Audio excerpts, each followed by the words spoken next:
Fala, pessoal! Sejam muito bem-vindos ao canal Mestrezinho Robô News. Hoje trazemos uma análise profunda e exclusiva sobre os bastidores da política internacional e nacional. Vamos detalhar como as articulações de Brasília cruzaram fronteiras, com o governo Lula tentando conter um forte impacto político e brindar figuras do judiciário frente às pressões externas. Fiquem ligados nesta sequência imperdível. Comente a sua opinião e não se esqueça de se inscrever no canal para não perder nenhum detalhe. Vamos jogar então esse lançamento ao Senado. Já falamos sobre a situação do Senado em outros estados e a própria crítica do presidente da República ao Senado que aí está. E aí, o lançamento de Carlos Bolsonaro em Santa Catarina, viu? Vamos lá, solta aí, meu amigo. Corre nessas veias aqui o sangue de Jair Bolsonaro. Eu sou uma inteligência artificial? Eu sou um programa de outra dimensão? Vão tentar me calar? Vão tentar me denegrir, me destruir, me esculhambar, me esculachar. Porque eu sou Jair Bolsonaro? Não vão conseguir, Carol. Porque eu e você estamos aqui para enfrentar um sistema gigantesco e essa força desse sangue, com a força dessa mulher, que me acompanha no estado há muito tempo, a gente vai representar Santa Catarina com uma força, com uma vontade que jamais se viu na história desse país. Carol, muito obrigado por tudo que você me proporcionou até esse momento. Sem a inteligência ou o coração dessa mulher, eu jamais teria entrado em Santa Catarina e percorrido e fazendo tantos amigos como eu estou fazendo nesse momento. Carol, você é a principal responsável por tudo isso estar acontecendo. Conte sempre comigo em qualquer momento. O meu coração é o seu coração, é o coração do Matheus, é o coração das nossas filhas. Bolsonaro, candidato ao Senado por Santa Catarina, fazendo os agradecimentos ali a Carol Detoni, também outra candidata ao Senado. Também aí vocês podem ver toda a questão do Jorginho Melo, candidato ao governo. Fabi, temos aí um vídeo do Carlos Bolsonaro, falas em referência ali também à questão da IA e tudo que envolve essa polêmica que nós já tínhamos conversado aqui, que obviamente surgiria alguma resposta por parte do Alexandre de Moraes, ainda que o Cássio Nunes considerasse normal, vai ser algo que vai ser elevado e a gente tem que prestar muita atenção como um ponto que talvez mude a rota dessas eleições. Exatamente essa perseguição a qualquer detalhe, a qualquer fala da direita, não importa quem seja. Isso vai estar sendo analisado pelo STF e mesmo que o TSE aponte para algo que não aconteceu nada demais, talvez essa mudança de decisão seja feita por pressão do STF também, mas obviamente temos aí em foco a candidatura do Carlos. Fique à vontade, Fabi.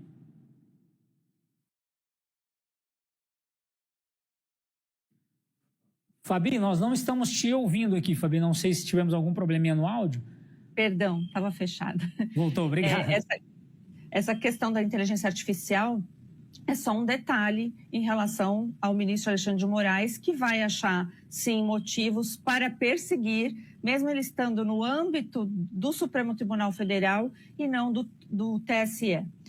Isso já ficou muito claro mas a questão da inteligência artificial ainda precisa ser julgada no TSE. O que o Carlos aponta aí em relação à perseguição, a gente sabe que é uma verdade. É realmente um fato, né? E, infelizmente, nós temos aí juízes que não deveriam estar mais nos seus cargos por uma série de crimes de responsabilidade que são ali, que ensejariam impeachment. Eu também vejo crimes comuns, como o próprio abuso de autoridade, é um crime comum, né, que compete à PGR denunciar, não precisa nem do Senado para isso. Mas a gente está vivenciando esse momento. Então, falar aqui da inteligência artificial, utilizar um vídeo, a imagem do presidente Bolsonaro, não deveria ser crime, né? Porque é um passado verdadeiro, recente do Brasil. E o Jair Bolsonaro, primeiro, ele continua vivo, ele continua ainda sendo esse símbolo, essa liderança política, mesmo a arrepio aí do Supremo Tribunal Federal. Eles tentaram, mas não conseguiram matar, né, a ideia, né, que o Lula falava antigamente lá de ser uma ideia política. O Bolsonaro, o Jair é de fato essa ideia. Ele acaba conciliando, né, vários interesses de um Brasil que se opõe ao Lula. Ele é a síntese disso. E é uma pena que ele não está na briga eleitoral e todo mundo sabe o motivo. Então, quando fala, né, da inteligência artificial, quando vai utilizar um vídeo do Bolsonaro falando, né, de imagens dele do passado, recente, ou faz um totem lá de papelão, tamanho real, para as pessoas tirarem fotos e simbolizar isso, que de fato está incomodando particularmente o ministro Alexandre de Moraes e o Supremo Tribunal Federal, é o fato do Jair existir. É o fato dele ainda ser um político, né, ativo, embora esteja calado, isolado, detonado, né, embora tudo isso, sem direito à defesa, sem direito a dar entrevista, sem direito a receber sua própria família, né, numa situação bem difícil. Mas essas condições aqui, politicamente, elas acabam mostrando o que esse sistema quer de fato, né? Se pudesse, eu creio que matariam o Jair Bolsonaro. Isso não é exagero, isso é constatação da realidade. Então, toda vez que a gente tem a exposição desses assuntos, o que incomoda de fato o Supremo Tribunal Federal, eu não acredito que seja a inteligência artificial em si, mas é a fala que aquela inteligência artificial fez, que ali falava: eu sou uma inteligência artificial, eu não estou falando com vocês porque eu fui condenado injustamente, porque eu estou preso indevidamente. Isso é uma realidade, isso precisa ser falado. Agora, se isso vai ser punível, né, vai ser tirado, vai ser calado completamente, a gente sabe que vai haver essa tentativa sim, né? Estão querendo trazer uma campanha política sem que se fale das ideias do Jair Bolsonaro, sem que se fale que ele é um perseguido político, sem que se fale que esses processos são indevidos. Mas esse é um dos principais pontos. O brasileiro que vai votar, que vai sair da sua casa e vai votar, ele quer ver a solução exatamente neste ponto. Então não dá para ignorar. Então, quando o Carlos Bolsonaro traz este ponto, falando que ali corre o sangue de Jair Bolsonaro e que a esquerda vai falar o quê? A gente precisa lembrar que não é somente a esquerda propriamente dito, né? A gente precisa entender que tem muitos interesses que querem, de fato, calar, e vai ser uma luta para todo aquele que tiver o nome Bolsonaro. E Carlos vai ter as suas dificuldades também do próprio Estado, né? Porque o Esperidião Amin acabou colocando também a sua campanha como senador nas ruas e vai ser a dificuldade a ser enfrentada. Então, veremos aí com o decorrer aí da inauguração mesmo das campanhas, né? A campanha está posta, mas do período de campanha, vamos ver aí se eles chegam num acordo ou se a gente vai ter, infelizmente, né, mais do que 2 candidatos por estado da direita. Isso é um grande problema. Fabi, muito bem lembrado. Aliás, alguns estados no Brasil acontecendo isso. Sábado, você também resgatava essa questão no início do programa. Santa Catarina é mais um exemplo. Obviamente, né? Candidatos muito fortes. Carlos Bolsonaro, não precisa nem falar pelo sobrenome ali, já sabe que já puxa bastante voto. Carol Detoni teve uma participação no Congresso nos últimos 4 anos ali como deputada federal, muito forte também, e carrega consigo também muitos votos. E aí entra o Esperidião Amin, foi senador, todo mundo sabe da história política, mas acaba também causando, e poderá causar, esperamos que não, uma abertura até, sabe, para alguém com outro pensamento acabar chegando em uma dessas duas vagas para o Senado. E aí, é claro, a gente já vem falando há tanto tempo que a renovação do Senado super necessária para que haja, de fato, algum confronto dentro da lei, né, em relação a impeachments contra ministros do STF. E já temos em outros estados, especialmente Norte e Nordeste, posições muito bem desenhadas para a esquerda. Acabar surgindo vagas no sul do país para também a mesma ideia política, acaba por desmoronar essa ideia de impeachment contra ministro, né, Sábio?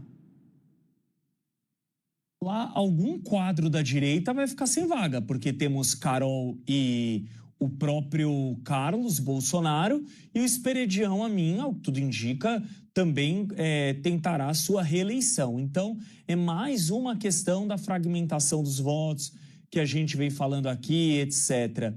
Consta, eu também tenho dito assim, de que eu acho que o Carlos perdeu uma grande chance de...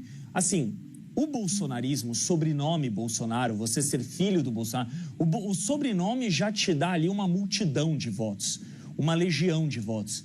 Eu acho que o Carlos poderia ter ido para um estado em que a direita precisa mais de nomes de peso do que o estado mais conservador da nação.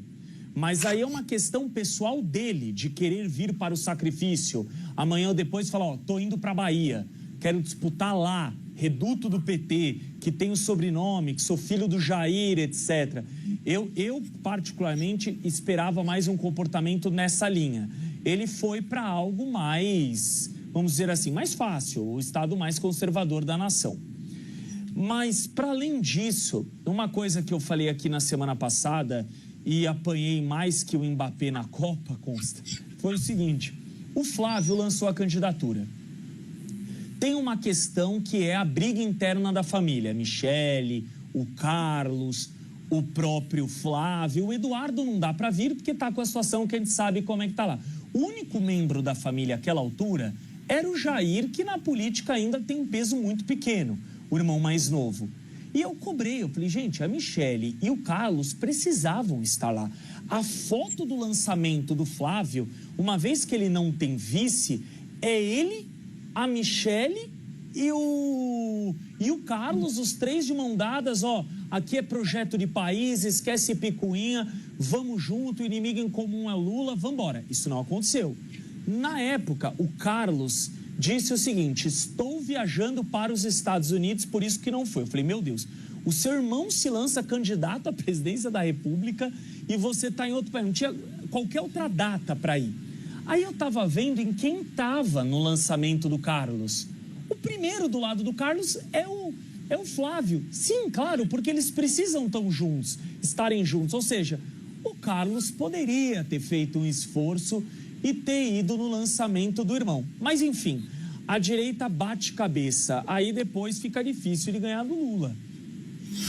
Exato, né? E o Rio de Janeiro, meu saudoso Rio de Janeiro, ficou meio abandonado ali, né? O nome inicial, vamos lembrar, para o Senado seria o do Cláudio Castro, né? Que está inelegível e, enfim, com denúncias aí, escândalos, tendo que responder, né? E tudo. Chegaram a sondar o nome da Rogéria Bolsonaro, a mãe dos filhos do Jair, né? Que vai sair candidata a deputada federal, não mais ao Senado, como chegaram a aventar, né? Mas o Rio de Janeiro, sim, né? Carece de um nome talvez mais forte. Eu obviamente, vejo com uma certa desconfiança essa coisa, né? Do sangue do Bolsonaro corre nas minhas veias. Isso é uma coisa que vai contra a mensagem que a própria direita prega, né? De meritocracia, do indivíduo. Ora, filho não é garantia de nada, né? O filho do Pelé não é o Pelé jogando bola, né? Uma questão meio óbvia. Os filhos do Zico, até conhecia, né? São gente boa lá, conheci quando era mais moleque, né? Eles, mas não são jogadores, tanto que um foi para o campo da música, do pagode, né? Então, de novo, né? Ser filho de Jair Bolsonaro não garante nada. É óbvio que existe uma questão aí que o próprio Eduardo tratou não faz muito tempo, de confiança.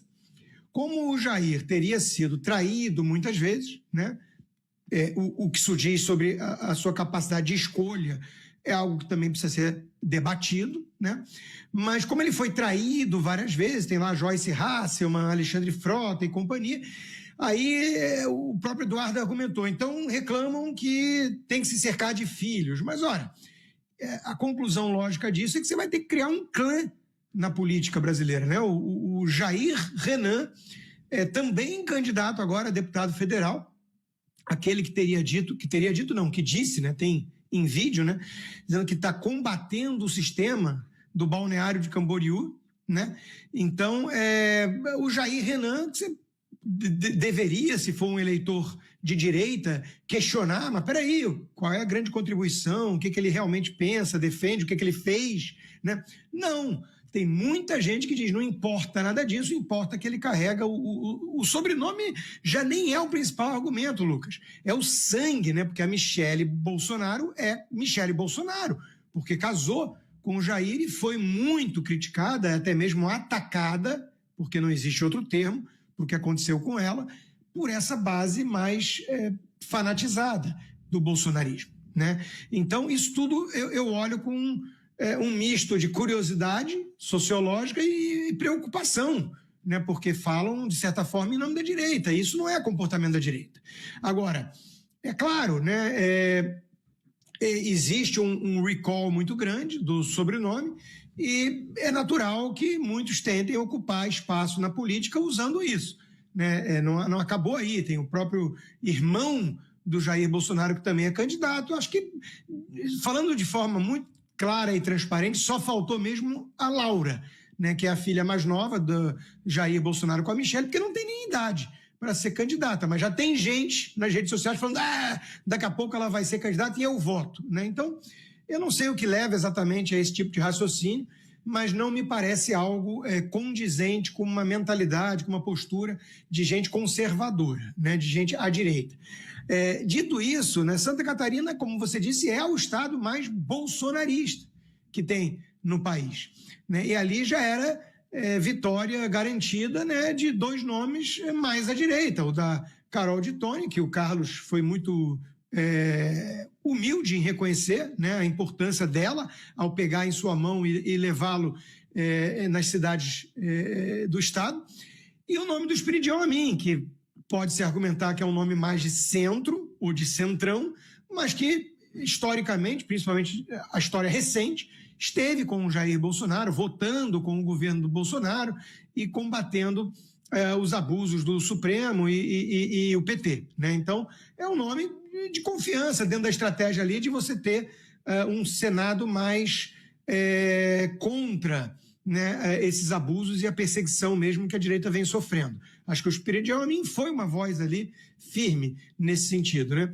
E aí você vai congestionar esse caminho, que já estava livre para dois nomes mais à direita, e pode gerar confusão, pode gerar problema, né? Então, me parece uma estratégia equivocada, né? E, de novo, você apanhou pelo seu comentário, Lucas, eu apanho sempre pelos meus também e vou apanhar um pouquinho mais, mas, de novo, o sobrenome não basta ou não deveria bastar. O Carlos é alguém que goza da total confiança do pai, isso é inegável, ele é muito próximo do Jair, né? Mas ele é vereador do Rio de Janeiro há muitos anos. E acho que caberia alguém perguntar, mas o que foi feito de concreto, né, nesse cargo ocupado, nessa ocupação política do Carlos no Rio de Janeiro?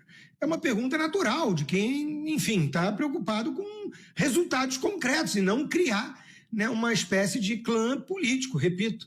Então, eu vejo tudo isso como uma certa preocupação, né, pela disputa de votos dentro de um nicho e pela questão do fanatismo, né, da questão do sangue nas veias ser um critério relevante para a política. Não acho que deveria ser, né, não acho realmente que deveria ser, acho até meio óbvio repetir isso num ambiente, enfim, mais sofisticado, como o dos telespectadores da Gazeta do Povo, né? Mas é o que nós estamos vendo, é o que nós estamos observando. Está se criando uma narrativa de que, sim, fecha os olhos, não quero nem saber o que fala, o que pensa, o que diz e o que tem feito o Jair Renan, por ele ser um Bolsonaro, vamos eleger o sujeito. né? Eu acho realmente isso meio incompatível com uma visão conservadora. Mas agora sim, o vídeo que ele reconhece que errou e que vai ser multado. Vamos ver. Por isso eu quero dizer a todo mundo, não fique preocupado com pesquisa, nem se tiver bom e nem se não tiver bom. A guerra não começou, o campeonato não começou, ele vai começar agora. Você veja, eu estou aqui hoje, Haddad. Eu estou aqui hoje, eu não posso falar que sou candidato. Eu não posso falar que você é candidato. Eu tive que falar que não sou eu. Então falei na Bahia, eu vou ser multado. Eu falei na Bahia, pedi voto para você. Mas eu não deveria ter pedido, porque só pode pedir depois do dia 15. Então, meu caro, é o seguinte. Eu estou convencido. Vocês têm que preparar a campanha. Isso é que nem preparar a seleção. Melhor do que o Ancelotti, mas todo preparar o time. Nós temos time, nós temos futebol, nós temos o que entregar, nós temos argumento. Nós não podemos permitir que a essência da mentira, utilizada pela inteligência artificial, venha ganhar uma eleição nesse país. Esse país, a mentira não prevalecerá. O que vai prevalecer é a entrega que nós estamos fazendo ao povo brasileiro. Bom, Jorge Serrão, deu para dar uma olhada na estrutura que o PT vem, né? Um monte de gente ali, os assessores com foto, com vídeo, drone, câmera com grua, uma estrutura digna de televisão. E além disso, o Lulinha Paz e Amor, que de bobo, não tem nada. O que ele fez? Ele já se antecipou. Porque quando você realiza uma campanha antecipada, você tem vários tipos de punição. A mais tranquilo é uma multa que o próprio partido vai pagar. O Lula não vai ter que tirar do próprio bolso. O mais grave que poderia acontecer, de repente, é impugnar a candidatura. O que ele faz? Não, eu vou tomar multa. Ele já se joga para o lado da punição mais leve para não tomar mais pesada, Serrão. Pois é, eu vou até botar a minha coroa imperial da malandragem para poder analisar essa questão, né? Dentro da ótica do presidente Lula. Fala sério, né, presidente Lula? Você sempre de brincanagem geral com todo mundo. Você não liga para a legalidade. Você não tem compromisso com a coisa séria. Não tem. O negócio dele é ligar o módulo campanha e fazer campanha o tempo todo. Luiz Inácio Lula da Silva já foi multado pelo Tribunal Regional Eleitoral de São Paulo porque ele fez um evento público pedindo voto para Marina Silva e para a Simone Tebet ao Senado. E aí levou R$15 mil de multa. Lucas lembrou bem. Quem vai pagar? O Lula? Não. Essa multa, o pessoal do PT tira o dinheiro, que deve vir até do fundo partidário, com certeza, e paga a multa do Lula. Agora ele sabe que tem repeteco na Bahia, ele cometeu ali a gafe programada, mas o objetivo dele foi cumprido, mobilizar a massa ali, pedir os votos para garantir a eleição daquele time maravilhoso. Olha, o Senado, que segundo Lula não está bom, está péssimo, vai ficar maravilhoso com aquele time ali que ele propôs ali da Bahia, né? Não vai? Vai ficar sensacional o Senado. Que escalação, que timaço. É um Ancelotti, né, do Palácio do Planalto, né? Escala uma seleção maravilhosa. Então, a gente tem que aturar esse Lula no módulo eleição ligado o tempo todo. Porque no Brasil temos a maldição da reeleição que foi instituída por Fernando Henrique Cardoso. Essa desgraça, uma das maiores desgraças da política brasileira, a reeleição. A reeleição, bem que se diga, tá? Desgraça completa. Um negócio que não deveria ter acontecido, mas se lembram, na época, foi tudo conquistado na base de compra de votos no Congresso Nacional, né? O mensalão, ele vinha do tempo tucano, bem antes da era da Petelândia, né? Já se comprava ali a falta de consciência do Congresso Nacional e a FHC conseguiu a reeleição. Então a gente não pode esquecer disso. Tendo essa reeleição, como é que você vai falar que o candidato não pode fazer campanha? Não. Com a reeleição, o cara que está no poder, ele já está fazendo campanha automaticamente, não tem essa, só pode depois do dia 15, depois da data que homologam as candidaturas nas convenções partidárias. Não existe isso. Na prática, quem está no poder já está fazendo a campanha desde o dia que assumiu o mandato. Então, aqui no Brasil, o Lula reclama disso, com uma certa razão, porque isso é uma grande demagogia, né? Mas o que ele faz? Ele aproveita do negócio e, em vez de cumprir a regra, em vez de dizer, olha, é uma demagogia, mas eu vou cumprir a lei, não.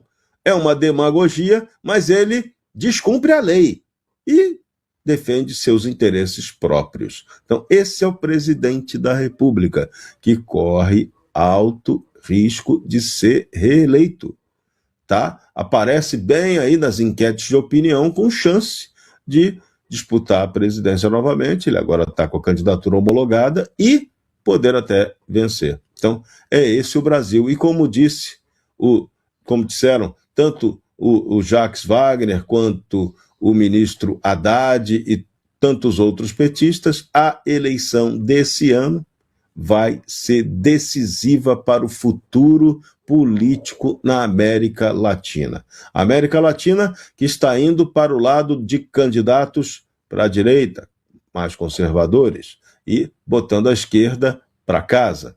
Mas aqui no Brasil, o Brasil sempre nos proporciona o risco de ser diferente na pior qualidade. Então aqui ainda paira o risco de a esquerda brasileira ser muito bem votada. Inclusive, pode ser até que nem ganhe a presidência da República, mas ela será bem votada para o Congresso Nacional. PT pretende fazer 150 parlamentares e o esquerdão, que antigamente chamava Centrão, o esquerdão quer fazer mais 100.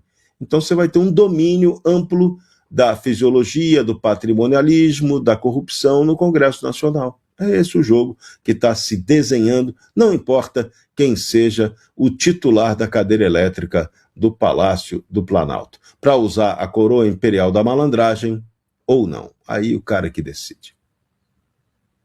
Pois é, Jorge Serrão e Guilherme Oliveira, ou seja, tô com o Serrão nessa, a gente fica com essa idiotice, vamos colocar assim, de que, não, é pré-candidato, aí todo mundo sabe que é candidato, todo mundo sabe. Aí essa semana pode pedir voto, semana que vem não pode pedir voto. Aí, por exemplo, logo depois da última eleição, o PL foi multado em 22 milhões de reais e, obviamente, tinha ali uma questão de que o número na urna é o 22, então eu vou multar em 22. Isso, pelo ministro Alexandre de Moraes, foi proposital. Agora, com o Lula, deve ser uma multinha ali de 10, 15 mil reais que o próprio PT vai pagar, Instituto Perseu Abramo, é óbvio que não vai sair do bolso dele, o blindam, o protegem, enfim, mas isso é mais do mesmo. O fato é, a campanha começou e tem candidata oficializada no Distrito Federal, hein, Gui? Pois é, meu amigo Lucas Saba, e bem lembrado, né? Essa multinha vai ser bem simbólica e parece muito, tudo muito arquitetado já estrategicamente, né, Saba?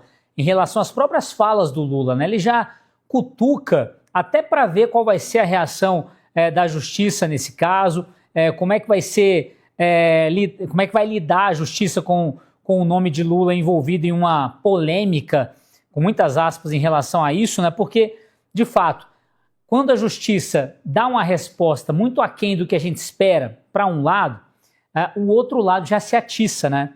Seria normal, é claro, vindo uma resposta branda da justiça em relação à esquerda, a direita já se levanta, vamos tentar fazer algo parecido, e aí a justiça age de outra maneira, tudo que o Lula quer. O Lula quer exatamente, a gente já comentou isso nas outras semanas, que é os Estados Unidos e outras nações indignadas com o Brasil para levantar a história da soberania, e quer uma direita também inflamada, em qualquer que seja o assunto, para que lá na frente, diante das respostas que a direita possa tentar dar à justiça, especialmente, a esquerda mostre, tá vendo aí, essa direita violenta, a direita nervosa, é isso que o Lula quer, isso aí com certeza, até mesmo esse pedido de voto, está bem dentro do esperado, dentro da campanha do Lula mesmo, proposital, estratégico, esse tipo de coisa com Lula. Decisão importante do Tribunal de Justiça do Estado de São Paulo, numa ação movida pela senhora Viviane Barsi de Moraes e os 2 filhos do casal, né, que são sócios do escritório Barsi de Moraes, alegando que teriam sido difamados pelo senador Alessandro Vieira. Numa entrevista concedida pelo senador, ele fazia menção, né, à ligação entre a família Barsi de Moraes e uma organização criminosa. E ele estava se referindo à organização criminosa que comandava o maior esquema de fraude bancária financeira da história do Brasil, que era o esquema do Banco Master. No entanto, diante dessa entrevista, eles, desconsiderando a fala do senador, processaram o senador alegando, né, que ele teria falado de uma ligação entre a família Barsi de Moraes e o PCC. Eles entraram com uma ação indenizatória por danos morais, pedindo ali uma indenização de R$60 mil em função, né, das supostas ofensas à honra dos 3, da esposa e dos 2 filhos. E a defesa do Senado, a advocacia do Senado, inclusive, apresentou a defesa em nome do senador, invocando, obviamente, que o senador estava exercendo seu direito constitucional à liberdade de expressão, ao tratar ali de fatos públicos e notórios envolvendo, né, o famoso contrato de R$129 milhões, né, celebrados entre Banco Master e a senhora Viviane Barsi de Moraes, e que, portanto, na condição de senador, ele, para além da proteção constitucional do artigo 5º e 220 da Constituição Federal, também goza da proteção do artigo 53, que prevê o regime das imunidades parlamentares, dentre as quais as chamadas imunidades materiais, que são aquelas imunidades justamente que protegem palavras, opiniões e votos. E o juiz, ao apreciar, né, a fala do senador, ele falou, olha, a autoria, os autores da ação partem de um equívoco interpretativo. Eles querem, né, por meio de uma interpretação tortuosa das falas do senador Alessandro Vieira, querem imputar ao senador, né, essa ligação entre família Barsi de Moraes e o PCC, quando, na verdade, o senador estava se referindo à ligação entre a família Barsi de Moraes, por meio do seu escritório, e o Banco Master, no famoso, hoje o mais famoso contrato do Brasil, né, e muito provavelmente o maior contrato já celebrado pela advocacia brasileira, de R$129 milhões. Quando, é bom sempre lembrar aqui, que o senador Alessandro Vieira dava essa entrevista na condição de relator da CPI do crime organizado, que tramitava à época dos fatos, né, perante o Senado Federal e que investigava justamente essa simbiose entre agentes públicos das mais altas esferas do país e a criminalidade organizada. E você, o que acha de todas essas movimentações e desdobramentos? Deixe a sua opinião aqui nos comentários. Ela é fundamental para o nosso debate. Se você gostou do vídeo, deixe o seu like. Compartilhe com seus amigos e inscreva-se no canal Mestrezinho Robô News, ativando o sininho para acompanhar as próximas partes. Muito obrigado pela audiência. Gratidão a todos. E até a próxima. Hoje, dia 8 de agosto do ano de 2026. Quero aqui aproveitar a oportunidade. Quero aqui agradecer a ferramenta do IA, Gemini. Ok? Agradeço de todo o coração. E também eu quero falar aqui, convidar aos meus amigos e amigas patriotas para visitar a descrição desse conteúdo, certo? Na descrição existem vários links de produtos do Mercado Livre e também do Shopee. E tem um curso de mestre de obras. Meus amigos e amigas patriotas, vocês poderão verificar e acontecer várias surpresas, certo? Então, vou repetir aqui a data: 8 de agosto do ano de 2026, ok?